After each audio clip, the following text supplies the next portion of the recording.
Ine-recognize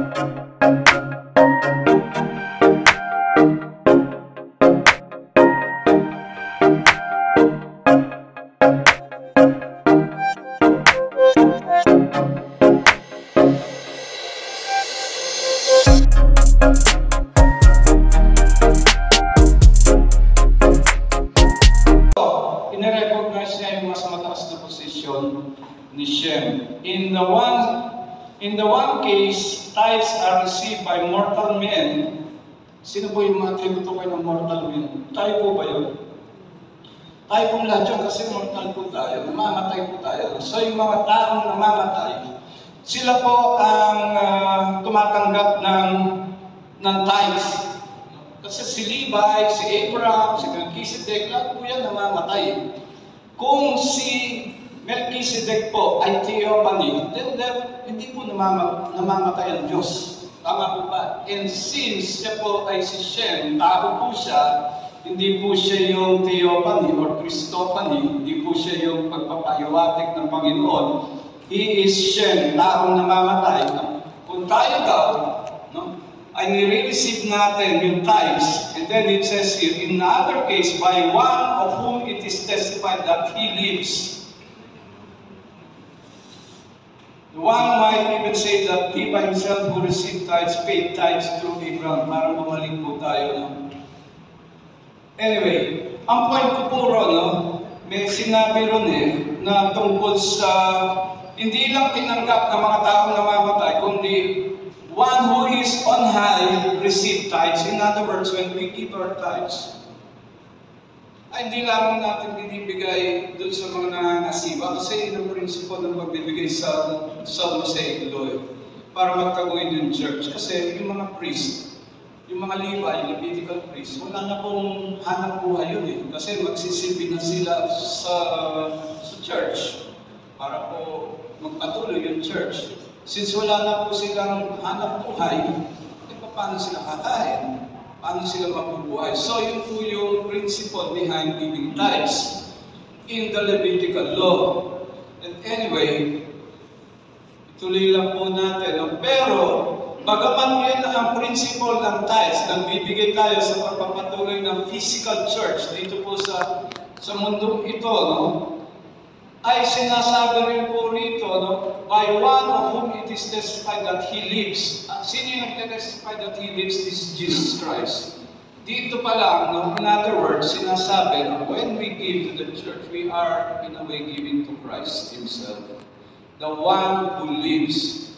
Nagbibigay tayo sa mga mortal na tao para magpatuloy yung kanyang church. But at the same time, dito sinasabi, but in the other case, by one of whom it is testified that he lives, in other words, nagbibigay din tayo sa Panginoon. So, kaya nga pag tinanggap yung tithes, hindi, that is giving to the work of the Lord. Now, maiksing kwento lang po before I end. Meron pong koleksyon. Dati po yung mga koleksyon nila, yung pinakasanggalan yung merong kahabang stick, diba? Tapos naglalagay. Meron pang mga church na gano'n sa US, mga Pentecostal Evangelical Church, pinapasa. Kaya pinabolish yung kasi minsan nagpapayabangan, diba? Kapal na pera, nilalagay, pero yun namang maliit yung nilalagay, parang tinatago pa, diba? Meron ng isang taon nagkamali. Pagtuhod niya, gusto niya bigay 20 pesos lang. Nabigay niya isang taon, 1,000. Ay, teka, hindi yan ang gusto ko. Kinukuha niya. Tapos sabi nung usher, teka, ibigay mo na sa Panginoon, hindi mo ng pera yan. Pero na ni Lord. Di bale, at least, ngayon generous ako, 1,000 yung binigay ko. Anong sabi nung usher, diyan ka nagkakamali. Nakikita ni Lord yung puso. Binigay mo ba 1,000 pero nakita ni Lord, ang kinready sa'yo, 20 pesos lang. Ito naman, nakikita yung puso natin, di ba ba? And as I end, I would like to end with Luke chapter 6 verse 38. Kilala niyo itong verse na to, Meron ba hindi nakakilala rito? Familiar pa to? Sino yung nakakaalala noong siksik, liglig at umaapaw? Gusto natin yung verse na yun, di po ba? Siksik, liglig at umaapaw. Pero sadly, ang nauunawaan lang natin dito yung first half of the verse. Now, if you want to see, the blessings of the Lord, hindi po ito prosperity gospel, and I would like to be checked on that. Bibigyan ko lang kayo ng principle behind this verse. Kasi ang sinasabi ron, give and it will be given to you. They will pour out in your lap a good measure, pressed down, shaken together, and running over. In your siksik, liglig, at umaapaw. Di po ba? For by your standard of measure, it will be measured to you in return. Yun po yung kinakalimutan natin, yung for by a standard of measure, it will be measured to you in return. Tagalogin na lang natin para mas madali. Nung magbigay kayo, upang bigyan din kayo ng Diyos. Ibalik sa inyo ng sobra-sobra at umaapaw ang ibinigay ninyo sapagkat ito yung lagi natin nakakalimutan eh. Ang sabi rito, kung bakit, minsan nagtataka tayo, bigay naman ako ng bigay. Bakit hindi ko nakikita, Lord, asan yung blessing? Sapagkat kung paano kayo nang bigay sa iba, ganun din ang pagbibigay ng Diyos sa inyo. Nakita niyo po ba yung principle? Kung paano ka magbigay sa iba, ganun din ang pagbibigay ni Lord sa iyo. So kung nagbigay ka ng isang kutsaritang baga, anong ina-expect mong ibibigay ni Lord sa iyo? Isang pala ba? Kutsarita rin, di ba? Magbigay ka ng isang pala kasi yun ang sinasabi rito sapagkat kung paano kayo magbigay sa iba, ganun din ibibigay ni Lord sa inyo. Magbigay ka ng, kunwari, gusto mo i-bless si, tapos na rin po, yung nag-raise ng funds dito, yung mga estudyante natin, wala namang mga trabaho yan, di ba? Pero paano po ba natin sila pinless? Kung paano natin sila pinless, kaya hindi i-bless ni Lord. So, even yung 10 days vision natin, yung September, di ba? Kung paano po tayo nagbigay sa kanila, tumulong, ganun din yung babalik sa atin. Iba, nagbibigay pa ng building, tulad na nung nakausap kong pastor, 3 building na ibinigay sa kanila. No wonder na hindi siya nagkasya sa isang building at lupa lang. Nagbigay pa siya ng pangalawa, nagbigay pa siya ng pangatlo. Pero siyempre, hindi tayo gano'n, Kasi mayaman siguro, so mayaman siguro. Kung naging gano'n din tayo, magiging gano'n din tayo sa pagbibigay. Pero, kaya, yun po yung aking challenge sa lahat. Kaya, ganun din kaya tayo kung hindi natin alam ang principle na to. So, I will end with this. Now you know. Alam mo na yung principle behind it. So, with that thought, pwede ko bang seal yung ating mag-uusap ngayon with a prayer before we go on to our program? So, sige, atin lang po i-commit lahat sa ating Panginoon. Panginoon, maraming salamat po sa amin pong munting pag-aaral ng iyong salita. I pray, Lord God, that as you have blessed this church and each and every ushering volunteer of how they have seen, Lord God, your goodness sa kanilang pong buhay. And I think yun po yung testament, Panginoon, kung bakit patuloy na lumalago ang ministry na ito. Because you have provided for all their needs. I pray that as we undertake to give our lives in our service to you, that we may be also a blessing to others.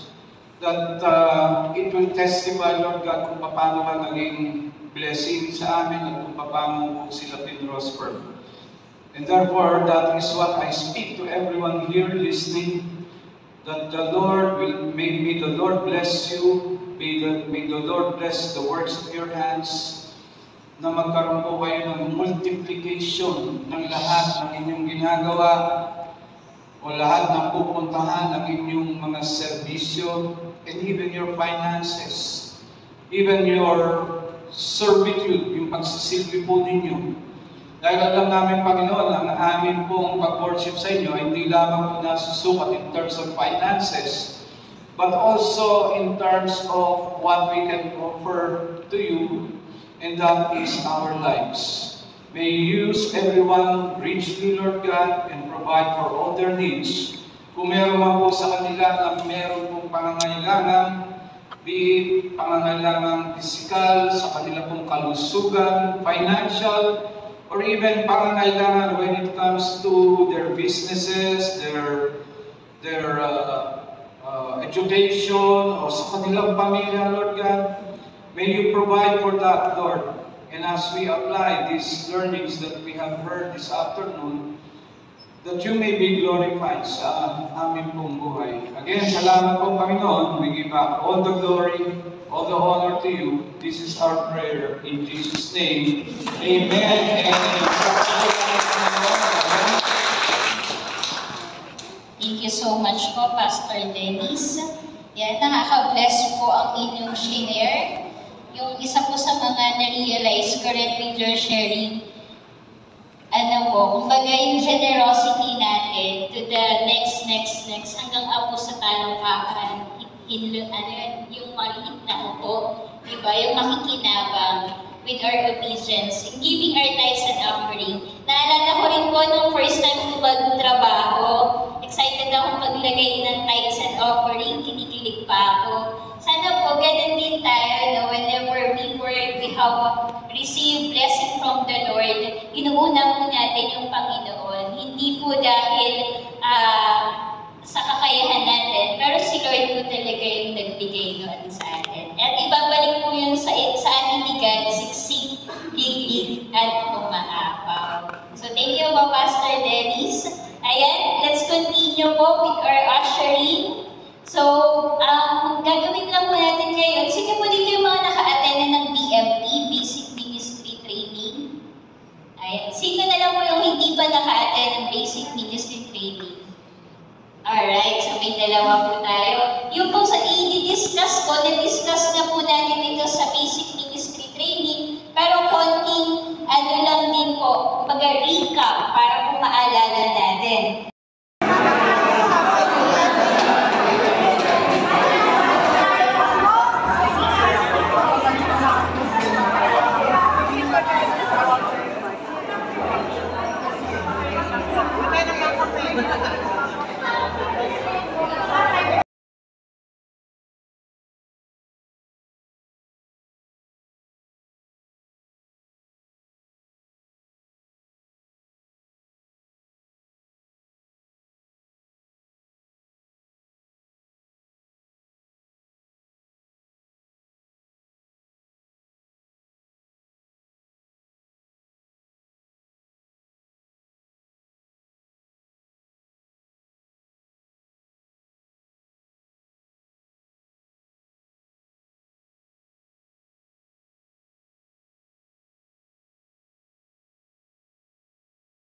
You